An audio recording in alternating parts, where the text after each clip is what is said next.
வணக்கம் நண்பர்களே, welcome to the show. ஃபர்ஸ்ட்லாம் விஜய் பிரச்சாரம்னாலே இந்த டிவி சேனல்ஸ்லாம் இருக்கு பாத்தீங்களா, இவங்கலாம் தம்ப்நெயில்ஸ் எப்படி போடுவாங்கன்னா, நடுங்கியது நாமக்கல், திணறியது திருவள்ளூர், இப்படிதான் பாத்தீங்கன்னா அந்த வார்த்தைக்கு ஏற்ப போடுவாங்க. அதாவது ஊர் பேர் எதுல ஸ்டார்ட் ஆகுதோ அந்த மாதிரி பாத்தீங்கன்னா ஒரு அடைமொழியை போட்டுதான் போடுவாங்க. இன்னைக்கு எங்க அண்ணன் பாத்தீங்கன்னா காரைக்குடிக்கு போனாரு. அதை எப்படி போடலான்னு பாத்தீங்கன்னா காமெடியான காரைக்குடி. பிகாஸ் சரியான காமெடி சம்பவத்தை பாத்தீங்கன்னா விஜய் செஞ்சிருக்காரு காரைக்குடியில. அது என்னன்றதுதான் டீடைல்டா நம்ம நிகழ்ச்சிக்குள்ள போய் பார்ப்போம். இன்னைக்கு பாத்தீங்கன்னா எங்க அண்ணன் as usual காலையிலேயே பாத்தீங்கன்னா கிளம்பிட்டாரு. நியூஸ் சேனல்ஸ் எல்லாம் உங்களுக்கே தெரியாதா, எப்பவுமே அவர் வீட்டு கேட்டே ஒரு 1.5 hour காட்டிட்டு அதுக்கப்புறமா பாத்தீங்கன்னா வீட்டை விட்டு கிளம்பி விட்டார், ஏர்போர்ட் வந்து விட்டார், பிளைட் ஏறி விட்டார் அப்படின்னு பாத்தீங்கன்னா போட்டு எங்க அண்ணனுக்கு அந்த பாட்டுக்கு ஒரு ப்ரொமோஷன் தரணும் அப்படின்றதுக்காக ப்ரொமோஷனை கொடுத்துட்டு எங்க அண்ணனை வழியும் அனுப்புறாங்க. வழி அனுப்பும் போதுதான் எங்க அண்ணன் அந்த எப்பவுமே கார்ல இறங்கிட்டு ஏர்போர்ட்டுக்கு உள்ள போவாருங்க. எப்பவுமே இந்த டிவி சேனல்ஸ் ஒரு செயல் செய்வாங்க. அது என்னன்னா, ஒரு தம்ப்நெயில் போடுவாங்க. என்னன்னா, விஜய் போகும்போது செய்த அந்த செயல் எது, அவர் ஒன்னும் செஞ்சிட மாட்டாரு, இப்படி திரும்பி ஒண்ணு கை காட்டிருப்பாரு, இல்லன்னா இப்படின்னு இருப்பாரு. அதுக்கெல்லாம் என்ன தம்ப்நெயில் போடுவாங்க பாத்தீங்கன்னா, விஜய் செய்த அந்த செயல் அப்படின்னு போட்டு வெட்டி பில்டப் கொடுப்பாங்க. இன்னைக்கு பாத்தீங்கன்னா மனுஷன் காரை விட்டு இறங்கி ஏர்போர்ட்டுக்குள்ள ஸ்ட்ரைட்டா போயிட்டாரு, எந்த செயலும் செய்யல. அதுக்கு எப்படி போடுறாங்கன்னா, முகம் வாடி சென்ற விஜய், விஜயின் அந்த செயல். இறங்கி கார்ல இறங்கி ஏர்போர்ட்டுக்குள்ள போனாரு, அவர் முகம் வாடி போனா என்ன, முகம் வாடாம போனா உங்களுக்கு என்ன வந்துச்சு? அதையும் பாத்தீங்கன்னா ஒரு ப்ரொமோஷன் கொடுத்து இந்த விஜய உசுப்பேத்தி அங்கங்க அடி வாங்க வைக்கிறது யாருன்னா பாத்தீங்கன்னா இந்த நியூஸ் சேனல்ஸ் தான்.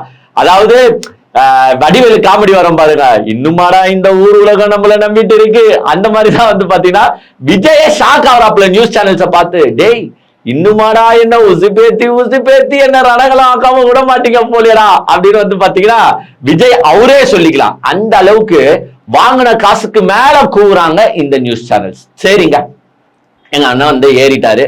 ஏறிட்டு பாத்தீங்கன்னா காரைக்குடியில மதுரையில இறங்கிட்டு அங்கிருந்து பாத்தீங்கன்னா காரைக்குடியில போனாரு. இறங்கின உடனே ஒரு சம காமெடி ஒண்ணு நடந்துச்சு. அதாவது இறங்கிட்டு வெளியில வராருல, வெளியில வரும்போது அங்க இருக்கிற நிர்வாகிகள் போயிட்டு வரவேற்பாங்கல்ல, நார்மலா as usual எல்லா கட்சியிலும் வரவேற்கிற மாதிரி ஒரு நிர்வாகி போயிட்டு அண்ணனை வரவேற்கிறாரு. அவர் ஒரு புக்கு கொடுத்தாரு, நான் பாராட்டுறேன். ஏன்னா நார்மலா இந்த சால்வ் எல்லாம் கொடுத்தீங்கன்னா வேஸ்ட் ஆயிடும். புக்கு கிக்கு கொடுத்தீங்கன்னா எடுத்துட்டு போயிட்டு வீட்டுல படிக்கலாம். ஆக்சுவலா படிக்கிறவங்க படிப்பாங்க. விஜய் எங்க எழுதி கொடுக்குற ஸ்கிரிப்டே படிக்க மாட்டாரு, அவரு எங்க இந்த புக்கை படிக்க போறாரு. பட் புக்கை கொடுத்தாரு, அதுல எனக்கு சந்தோஷம். ஆனா எந்த புக்கு தெரியுமா அந்த நிர்வாகி கொடுத்தாரு? தேர்தலில் உறுதியாக வெற்றி பெறுவது எப்படி. இங்க பாருங்க, சாதா வெற்றி கூட கிடையாது, தேர்தலில் உறுதியாக வெற்றி பெறுவது எப்படின்னு பாத்தீங்கன்னா அந்த புக்கை விஜய்க்கு தராரு. எனக்கு அப்ப மைண்ட் வாய்ஸ் எங்க தெரியுமா போச்சு, நம்ம வடிவேல் படம் காமெடி ஒன்று இருந்திருக்கும், ஒரே நாளில் பணக்காராவது எப்படி அப்படின்னு சொல்லிட்டு ஊர் ஃபுல்லாத்தையும் வர வச்சுட்டு அவன் மைக்ல போய் நின்றுட்டு என்ன தெரியுமா சொல்லுவாரு, நான் எப்படி ஒரே நாளில் பணக்காராவது எப்படின்னு புக்கை போட்டு உங்களை வர வச்சு ஏமாத்தணும், அதே மாதிரி நீங்களும் ஏமாத்துங்களே அப்படின்னு பாத்தீங்கன்னா ஒரு காமெடி பண்ணி லாஸ்ட்ல முட்டையால வச்சு திருத்திருப்பாங்க வடிவேல. அந்த மாதிரிதான் தேர்தலில் உறுதியாக வெற்றி பெறுவது எப்படி அப்படின்ற புக்கை விஜய்க்கு பிரசன்ட் பண்ணிருக்காங்க. ஆக்சுவலா பாத்தீங்கன்னா தேர்தலில் உறுதியாக வெற்றி பெறுவது எப்படின்ற புக்கை நீங்க தரக்கூடாது விஜய்க்கு. தேர்தலில் ஃபர்ஸ்ட் பிரச்சாரம் செய்வது எப்படி. ஏன்னா இந்த மாதிரி பிரச்சாரம் அவர் செஞ்சுட்டு இருந்தா கண்டிப்பா தோற்று போவது உறுதி. லாஸ்ட்ல விஜய்க்கு என்ன புக்கு நீங்க தரலாம்னா, தேர்தலில் தோல்வி பெறுவது எப்படி, அந்த புக்கை தான் அந்த மனுஷனுக்கு தரணும். ஏன்னா அந்த மாதிரிதான் வேலைகளை செஞ்சுட்டு வராரு. சரின்னு பாத்தீங்கன்னா அந்த புக்கை வாங்கி வண்டிக்குள்ள போட்டுக்கிட்டு அந்த புக்கை அவர் படிக்க போறது கிடையாது. அவருக்கே தெரியும், டேய் எந்த புக்கை படிச்சாலும் நான் தேர்தலில் வெற்றி பெற போவது கிடையாதுடா, நானே சும்மா ஆடியன்ஸா தான் வந்திருக்கிறேன், அமைதியா இருக்குடா அப்படின்ட்டு புக்கை தூக்கி வண்டிக்குள்ள போட்டுன்னு மனுஷன் கிளம்பிட்டாருங்க. கிளம்பி இன்னைக்கு பாத்தீங்கன்னா அவரோட பிரச்சார வாகனத்துல ஏறிட்டு கிட்டத்தட்ட மதுரையில இருந்து காரைக்குடி எனக்கு தெரிஞ்சு ஒரு 70 கிலோமீட்டர்ஸ் கிட்ட இருக்கும்.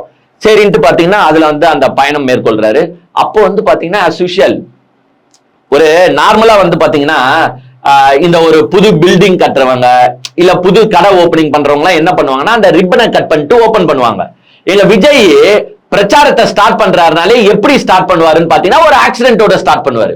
அதாவது அந்த ஆக்சிடென்ட் என்று பொதுவா ஒண்ணு சொல்லுவாங்க பாருங்க, ஃபர்ஸ்ட் ஒரு இது நடக்குதுன்னா அதுக்கு ரத்த பலி தரணும், அப்பதான் அதை ஏத்துக்கும், அப்பதான் நல்லது நடக்கும் அப்படின்னு வாங்க பாருங்க. அதே மாதிரி அந்த ரத்த பலியை கொடுத்துட்டதான் இவங்க எல்லாத்தையுமே ஸ்டார்ட் பண்ணுவாங்க. as usual இன்னைக்கும் பல ஆக்சிடென்ட். இவனுங்க கிட்ட சொல்லி சொல்லி சொல்லி நம்மளுக்கு அழுத்து போச்சு. இவனுங்களுக்கு கிளாஸ் எடுக்கிறதே வேஸ்ட். இவனுங்க இப்படிதான் பைக்ல போவானுங்க, கீழே விழுவானுங்க, கை கால் உடையும், சில பேர் செத்தும் போவானுங்க. ஆனா அந்த விஜய் அதுக்காக கண்டுப்பாரான்னு பாத்தீங்கன்னா கண்டுக்க மாட்டாரு. ஏன்னா இன்னைக்கும் அவ்வளவு ஆக்சிடென்ட்டுங்க. ஸ்டார்டிங் நான் கேக்குறேன், ஏன்டா ஊறீங்க, ஏன் பின்னாடி அப்படி போறீங்கன்னு நான் கேக்குறேன். அந்த மனுஷன் மூஞ்ச அப்படி பார்த்து இன்னாதான் ஏங்க நம்மளுக்கு டென்ஷன் ஆகுதுங்க. ஏங்க பாடி ஷேம் பண்ணக்கூடாதுதான். இப்போ விஜய் வந்து பாத்தீங்கன்னா நேத்து அவர் மூஞ்சில வந்து பாத்தீங்கன்னா தொப்பை போட்டு இருக்குன்னு சொன்னேன். Yes, that's a body shame தான். பட் நம்ம ஏன் அந்த பாடி ஷேம் பண்றோம்னா, ஏன்னா இவர் அந்த மூஞ்ச வச்சுக்கின்னு தானே இவ்வளவு இளைஞர்களை கெடுத்துட்டு இருக்காரு. இந்த இளைஞர்கள்லாம் என்ன நினைச்சுக்கிறாங்க, நம்ம விஜய் என்ன அழகு அப்படின்னு தானே நினைச்சுன்னு இருக்காங்க. சோ கெடுத்துன்னு தானே இருக்காரு இளைஞர்களை. அப்போ அந்த மனுஷனை பாடி ஷேம் பண்ணுறது தப்பே கிடையாது. நான் திருப்பி சொல்றேன், அந்த மனுஷன் மேக்கப் இல்லாம மூஞ்சி எடுத்துன்னு வந்து காட்டினாருன்னா இந்த பைக்குக்கு பின்னாடி சுத்துற குரூப்ஸும், இந்த எனக்கு புருஷனே பிடிக்காது, எனக்கு புருஷன் தேவையில்லை, விஜய் தான் முக்கியம் சொல்ற குரூப்ஸும் இவர் பின்னாடி கூட போகாது, மதிக்க கூட மாட்டாங்க.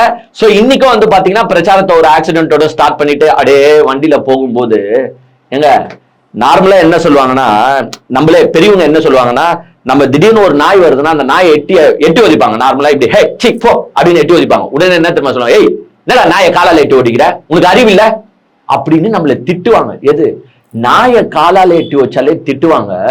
இன்னைக்கு விஜய் கேன்வாசிங்ல என்ன தெரியுமா நடந்துச்சு, அந்த பவுன்சர் வண்டி மேல நின்னுக்கிட்டு, ஏன்னா அந்த புச்சின் தொங்கின்னு வருவானுங்களா வண்டியை, அவனுங்க கைய போட்டு காலால அப்படியே எட்டி ஒதுக்கிறாருங்க. ஏன்னா அந்த பூட்ஸ் ஷூங்க, அது சாதா ஷூ கிடையாது, சாதா ஸ்லிப்பர் கிடையாது. அதுவும் அவன் கைய புச்சின்னு தொங்கின்னு இருக்கான். நீங்க அவன் கையில அந்த ஷூவை போட்டு நசுக்குறீங்களே, அவன் கைவலி தாங்காம கைய உருவிட்டு கீழே உழுந்து டயர் கியர் மேலே ஏறி போச்சுன்னா என்ன ஆகுறது? அப்படியே எட்டு ஒதுக்கிறான், அப்படியே அந்த காலை கைய போட்டு நசுக்கிறான். என்னமோ இந்த குற்றவாளிகளுக்கு எல்லாம் பனிஷ்மெண்ட் தருவாங்க பாருங்க, நம்ம அந்த காலத்து படத்துல போலீஸ் படத்துல எல்லாம் பார்த்துருப்போம். அப்படியே போட்டு அந்த கையை நீட்டுங்களான்னு சொல்லிட்டு காலை போட்டு நச்சுன்னு இருப்பாங்க, காலை போட்டு அந்த மாதிரி பாத்தீங்கன்னா எட்டி ஒதுக்கிறானுங்க. ஆனா ஏன்டா இப்படி பண்றீங்கன்ட்டு நம்ம இவங்களை கேட்டா இவனுங்க நம்மள அசிங்கமா திட்டுவானுங்க. யார் நம்ம கேட்கறது இவனுங்களுக்காக தான். எப்பா அப்படி போறீங்களே, உங்களை நசுக்கிறானுங்களா, கொஞ்சமாச்சும் அறிவு இருக்காடான்னு கேட்டா, எங்க தளபதிக்காக நான் உயிரே கொடுக்க தயாரா இருக்கிறோம், என்னையா பண்ணாங்க, அப்படி போட்டு கையில காலை போட்டு தானே மெரிச்சாங்க, அதெல்லாம் எங்களுக்கு ஒரு பெரிய விஷயமே இல்லை அப்படின்னு நம்மள கேட்பானுங்க. சோ இவனுங்களுக்கு காலால எட்டி ஒதுக்கிறது இல்ல, காரி மூஞ்சில துப்புனாலும் அதை தொலைச்சுட்டே விஜய் அண்ணா அப்படின்னு போற குரூப் தான் இது. அப்கோர்ஸ் இன்மேட்டும் நீங்க காரி மூஞ்சில துப்புனாலும் அதெல்லாம் ஏத்துக்கிற ஒரு இளைஞர் பட்டாளம் தான் விஜய் பின்னாடி இருக்கு. சோ மானம் சூடு சொர்ணன்றது எதுவுமே கிடையாது. நம்மளெல்லாம் ஒருத்தன் சீன்னு ஒரு வார்த்தை சொல்லிட்டானே வச்சுக்கோ, அத்துதுல இருந்து அவன் மூஞ்சே பார்க்க மாட்டோம், இங்க போட்டு நசுக்கின்னு இருக்கானுங்க. ஆனா இவனுங்க அவர் பின்னாடி தான் போவாங்க. அஸ் யூஷுவல் அந்த பைக்ல பின்னாடியும் போயிட்டாங்க. இன்னைக்கு வந்து பாத்தீங்கன்னா விஜய் பிரச்சாரத்துக்கு வராரு, காவல்துறை வந்து நாங்க வந்து ஃபுல் ப்ரொடெக்ஷன் தர போறோம், நாங்க எப்படி தீயா வேலை செய்ய போறோம் பாருங்க இன்னைக்கு அப்படின்ட்டு அந்த ஒரு பஸ் ஸ்டாண்டுக்கு பக்கத்துலதான் இவருக்கு பிரச்சாரம் பண்ண அனுமதி கொடுத்திருக்காங்க. பட் எஸ் அப்கோர்ஸ் காவல்துறை பண்ணது ஒரு சரியான செயலுங்க. அதை செய்யலைன்னா இன்னைக்கு வந்து பல பிரச்சனைகள் நடந்திருக்கும். ஒரு புது பஸ் ஸ்டாண்ட் வந்து அங்க ஓபன் பண்ணி வச்சிருக்காங்க, அந்த பஸ் ஸ்டாண்டு இயங்கி கொண்டிருக்கிறது. அந்த பஸ் ஸ்டாண்ட்ல தான் பாத்தீங்கன்னா இந்த வெளியூருக்கு போற பஸ் எல்லாம் வந்து நிக்கும் போல. இன்னைக்கு காவல்துறை எங்கடா இவனுங்களை உள்ள விட்டா அங்க பிரச்சாரம் நடக்குது, இவனுக்கு பிரச்சாரம் நடக்கிற ஸ்பாட்ல மட்டுமா இருப்பானுங்க, எல்லா மரத்திலும் ஏறி தொங்கி நிற்பானுங்க. நேத்தே என்ன பண்ணாங்கன்னு உங்களுக்கு நல்லாவே தெரியும். மரத்துக்குலாம் வந்து பாத்தீங்கன்னா இந்த லாலிபாப் சிக்கனுக்கு ரேப் பண்ணுவாங்க பாருங்க கீழே பிடிக்கிறதுக்கு, அந்த மாதிரி பாத்தீங்கன்னா மரத்துக்குலாம் சுத்தி விட்டாங்க. டிரான்ஸ்பார்மருக்குலாம் வந்து பாத்தீங்கன்னா தகர ஷீட்டுகளை பொருத்தி விட்டுட்டாங்க. எங்க உலக வரலாற்றிலேயே ஒரு பெண்களுக்கு பாதுகாப்பு கொடுத்து பார்த்திருப்பீங்க, ஆனா மரத்துக்கு பாதுகாப்பு கொடுத்து இப்ப பார்க்கலாம், டிரான்ஸ்பார்மருக்கு பாதுகாப்பு கொடுத்து இப்ப பார்க்கலாம். ஏண்டா இவனுங்க கிட்ட எதுவுமே மிஞ்சாது. மரத்துல வந்து கிளை கூட இருக்காது, இலைய விடுங்க கிளையே இருக்காது, வச்சு தள்ளுவானுங்க. சோ ஃபுல் சேஃப்டியோட இன்னைக்கு வந்து பாத்தீங்கன்னா அந்த கார்பரேஷனும் அந்த உயர் அதிகாரிகளும் வந்து பாத்தீங்கன்னா அந்த இடத்த ஃபுல்லா சீல் பண்ணி வச்சுட்டாங்க. அதே மாதிரி அங்க பக்கத்துல ஒரு புது பஸ் ஸ்டாண்ட் இருக்கு, அந்த பஸ் ஸ்டாண்டுக்கு சேஃப்டி தரணும். பாருங்க பஸ் ஏற வந்த மக்கள் எல்லாம் திடீர்னு தேடுறான், டேய் பைக்கு காணாம போய் பாத்திருக்கேன், காரு காணாம போய் பாத்திருக்கேன், இது நேரம் பஸ் ஸ்டாண்டே காணும், வடிவேலு கூட கிணறு காணும் தாங்க நான் சுத்தி நின்றாரு, இங்க பாரு பஸ் ஸ்டாண்டே காணும்னு தேடுறாங்க பஸ் ஸ்டாண்ட. ஏன்னா இந்த தற்கொலை கூட்டங்கள் வந்து பஸ் ஸ்டாண்டுக்குள்ள போயிட்டு அட்டகாசம் பண்றானுங்க, அங்க இருக்கிற ஸ்பீக்கர் எல்லாம் வச்சிருவானுங்க, அங்க இருக்கிற ஃபேன் எல்லாம் வச்சிருவானுங்க, அங்க இருக்கிற சேர் எல்லாம் வச்சிருவானுங்கன்ட்டு எங்க பஸ் ஸ்டாண்டே சீல் பண்ணிட்டாங்க. ஏங்க தகர சீட்டை போட்டு சரி மரத்தை மூடிங்க பரவாயில்ல, டிரான்ஸ்பார்மரை மூடிங்க பரவாயில்ல, ஏங்க பஸ் ஸ்டாண்டே மூடிட்டாங்க. பஸ் ஸ்டாண்ட மூடிட்டு ஏமா பழைய இடத்துல பஸ் இருந்துச்சுல அங்கதான் இன்னைக்கு ஃபுல்லா பஸ் அங்க போங்கமான்ட்டு பாவங்க வயசானவங்களாம். இந்த தற்குறியால என்னென்ன நடக்குது பாருங்க. அந்த புது பஸ் ஸ்டாண்ட்ல இருந்து பழைய பஸ் ஸ்டாண்ட் வேற கொஞ்சம் தூரம் போல. இன்னைக்கு மக்களுக்கு எவ்வளவு இடையூறு பாருங்க, எவ்வளவு இடையூறு. இந்த வயசானவங்க அவ்வளவு பேர் கழுவி ஊத்திட்டு போறாங்க விஜய. இவன் பிரச்சாரம் பண்றதுக்கு நாங்க கஷ்டப்படணுமா அப்படின்ட்டு அங்க இருக்கிற மக்கள் எல்லாம் கழுவி ஊத்திட்டு வயசான தாத்தால இருந்து வயசான பாட்டி முதல் கொண்டு அந்த புது பஸ் ஸ்டாண்ட்ல இருந்து பழைய பஸ் ஸ்டாண்ட் வரைக்கும் பாவம் நடந்து போறாங்க. எதற்காக? விஜய் இன்னைக்கு பிரச்சாரம் பண்ண வராருங்க. காரைக்குடிய நடுங்க போதுங்க. விஜய் இன்னைக்கு என்னென்ன பேச போறாரு பாருங்க அப்படின்றதுக்காக பஸ் ஸ்டாண்டே மூடி வச்சாங்க. எஸ், எங்க அண்ணன் விஜயும் ஒரு 2:30 மணிக்குள்ள போயிட்டு நம்ம பிரச்சாரம் பண்ண போறோம் அப்படின்னு அங்கேருந்து கிளம்பி வந்தாரு பாருங்க. வர வழியில எப்பா தூத்துக்குடியில நம்ம கிட்டார்லாம் வாசிச்சோம், ஒரு பைனல்லாம் போட்டு கொஞ்சம், இப்ப இதெல்லாம் வித்தியாசமா பண்ணணுமேடா, என்னடா பண்ணுறது? ஓகே, எட்ரா சைக்கிள, அரா சைக்கிள் ரைடு. திடீர்னு நான் விஜய் தேர்ந்துக்கிறேன், எங்க பஸ்ல இருந்த மனுஷன் விஜய் காணுமே அப்படின்னு பார்த்தா சைக்கிள்ல ஒரு பாடி வருது. அந்த பாடி மேல வேற 4 மாலை போட்டு வருது. ஏங்க கொஞ்சம் நினைச்சு பாருங்களேன். நீங்க சைக்கிள் ரைடு பண்ணுங்க, வேணான்னு சொல்ல, அந்த மாலையை கழட்டிட்டு பண்ண வேண்டியதானையா? ஏங்க ஒரு படத்துல ட்ரை சைக்கிள்ல பாடி உக்காந்துன்னு வரும் பாத்தீங்களா, நெத்தில காசை வச்சுக்கின்னு மாலையை போட்டுக்கின்னு ஒரு பாடி உக்காந்து வரும். அதே மாதிரிதாங்க இந்த மனுஷன் சைக்கிள் ஓட்டுறீங்க பரவாயில்ல, அந்த மாலையை தூக்கி போட்டு ஓட்டிருந்தீங்கன்னா கொஞ்சம் நல்லா இருந்திருக்கும். அப்படியே இந்த தட்டி தடுமாறி கையாடுதா இல்ல கூட்டத்தால கையாடுதா என்னன்னு தெரியல, அப்படியே ஆடிக்கினே சைக்கிள் பாத்தீங்கன்னா மாலையை போட்டுக்கின்னு ஒரு பாடி வர மாதிரி பாத்தீங்கன்னா வந்தாரு. அந்த மாலையை எடுத்துட்டு போயிட்டு வந்திருந்தா ஓகே, அது நல்லா இருந்திருக்கும். பட் மாலையோட வரும்போது அது வேற மாதிரி, நான் சொன்ன பாருங்க, அந்த பாடி லுக்கு தான் வந்துச்சு. சோ விஜய் பாத்தீங்கன்னா இன்னைக்கு ஒரு சைக்கிள் ரைடு பண்ணி ஏங்க வித்தியாசமா எதனா பண்ணோங்க.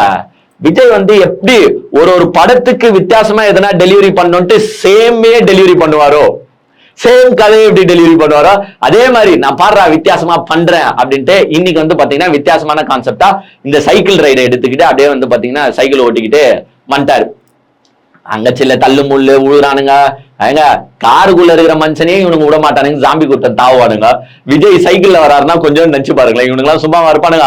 அவரே தடுக்கி கீழே பல வாட்டி உழ வச்சுட்டானுங்க. அப்புறமா அவர் என்ன பண்ணிட்டாரு, எப்பா இது வேலைக்கு ஆகாது, நான் வேன்லயே ஏறுறேன்னு வேன்ல ஏறிட்டாப்ல. சரி ஓகே சந்தோஷம். இப்ப வேன்ல ஏறிட்டு எங்க காரைக்குடிக்கு போனாருங்க. அந்த ஸ்பாட்டு 2:30 மணி வரைக்கும் இன்னைக்கு பாத்தீங்கன்னா பெர்மிஷன் கொடுத்துருக்காங்க. எங்க அங்க பாத்தீங்கன்னா அவன் 11 மணியா 10 மணில இருந்தே வெயிட் பண்றான். ஏங்க நீங்க 300 ரூபாய் கொடுத்து வாட்ஸ்அப் குரூப்ல ஈவென்ட் ஆர்கனைசர்ஸை வச்சு ஆளுங்களை வர வச்சிருக்கீங்க, அந்த கூட்டம் ஒரு சைடு இருக்கட்டும். நார்மலா ஜென்ரலா விஜய பார்க்கலான்னு வந்திருக்கிற ஒரு கூட்டம் இருக்கும்ல, நார்மல் ஆடியன்ஸ் இருப்பான்ல, அவனும் பாத்தீங்கன்னா 10 மணில இருந்து இருக்கான். இந்த 300 ரூபாய் குரூப் ஆச்சு, 300 ரூபாய் காசு இருக்கு அதனால நிக்குது. இந்த மக்கள் பாத்தீங்கன்னா 10 மணில இருந்து நின்று இருக்கான். எதுக்காக நின்று இருக்கான்? சரி விஜய் வருவாரு, விஜய பாப்போம். அந்த கூட்டம் எதுவுமே விஜய் பேசுறத கேட்க வரல, விஜய பார்க்க தான் வந்திருக்கு. பட் இருந்தாலும் ஒரு 10 நிமிஷம் 15 நிமிஷம் எதுனா இவர் கதையை சுட்டு தள்ளுவாரு. அட்லீஸ்ட் திமுக தீய சக்தினாச்சே இவர் சொல்லுவாரு. அந்த ஒரு 10 நிமிஷம் ஆச்சு விஜய் மூஞ்ச நம்ம இப்படியே பார்த்துக்கிட்டே ஜொல்லு அடிச்சுட்டே இருக்கலாம் அப்படின்னு இருக்கிற கூட்டம் தான் அந்த கூட்டம். அந்த கூட்டம் 10 மணில இருந்து நின்றுட்டு இருக்கு. மனுஷன் ஒரு 10 நிமிஷமாச்சும் பேசுவாரு அப்படின்னு வெயிட் பண்ணிருக்குங்க. ஏன்னா மனுஷன் வந்தாரு, அவர் பாட்டி யூட்டன் அடிச்சுட்டு போயிட்டாரு. ஏன்னா பேசவே இல்லைங்க. இந்த பேசாம போறதுக்காக அங்க அந்த பஸ் ஸ்டாண்ட் எல்லாம் மூட்டினாங்க. அந்த பெரியவங்க எல்லாம் அவ்வளவு கஷ்டப்பட்டு இருக்காங்க. இன்னைக்கு மனுஷன் பேசாம என்ன பண்ணிட்டாரு, அந்த பிரபு வேற ஜாம்பி மாதிரி தாவுறாரு. எது டாக்டர் பிரபுங்க, ரீல்ஸ்ல எல்லாம் நிறைய பாத்திருப்பீங்க. அவரு என்ன பண்றாரு, தாவுறாரு. ஐயோ தலைவா என்ன வேட்பாளர்னாச்சும் சொல்லிட்டு போ அப்படின்ட்டு தாவி மேல நின்னு விசில் சின்னத்துக்கு ஓட்டு போடுங்கன்னு கூட கேட்கல, விசில ஒண்டி காட்டிட்டு போயிட்டாரு. ஏன் போனாருன்னா 2:30 மணி ஆயிடுச்சு, பிரச்சாரத்துக்கு அலோவ் பண்ண டைமிங் க்ளோஸ் ஆயிடுச்சு, நான் பேசினேன்னா என் மேல வழக்கு போட்டுருவாங்க, அதனாலதான் நான் பேசாம போறேன். திமுக ஒரு தீய சக்தி, இது திமுகவோட சதி செயல் அப்படின்னு தான் சொல்லுவானுங்க இவனுங்க. ஏன்னா 2:30 மணி வரைக்கும் பெர்மிஷன் கொடுத்துருக்காங்கன்னா, சார் 2:30 மணி வரைக்கும் தான் நீங்க பெர்மிஷன், 2:30 மணி வரைக்கும் தான் நீங்க பிரச்சாரத்தை பண்ணி ஆகணும். இது உங்களுக்கு மட்டும் ரூல்ஸ் கிடையாது. முதலமைச்சரே போனாலும் சரி, எதிர்கட்சி தலைவர் போனாலும் சரி, துணை முதலமைச்சர் போனாலும் சரி, 2 ஹவருக்குள்ள பேசணும்னா 2 ஹவருக்குள்ளதான் பண்ணி ஆகணும்.